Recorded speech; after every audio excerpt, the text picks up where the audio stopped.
Hello everyone, welcome back to a new episode of AI Basics. Today in this video, I'm going to show you how you can change language on ClickUp. Keep watching the video till the end. To change language on ClickUp, firstly go ahead and open up your Google search.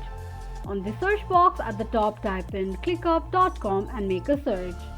Make sure that you're logged into your account and it will take you to the home page of ClickUp account. Click on your profile name at the top left corner of the screen. From the drop down options, click on Settings. Scroll all the way down until you reach My Settings option and tap on it. On the next page, you'll end up on your settings page of ClickUp account. Scroll down and on the language section, tap on the box and select the language you prefer.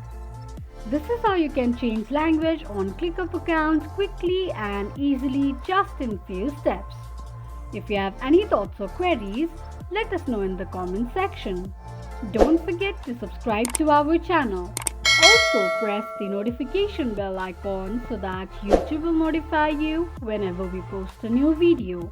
I hope this video was helpful to you. Thank you so much for watching.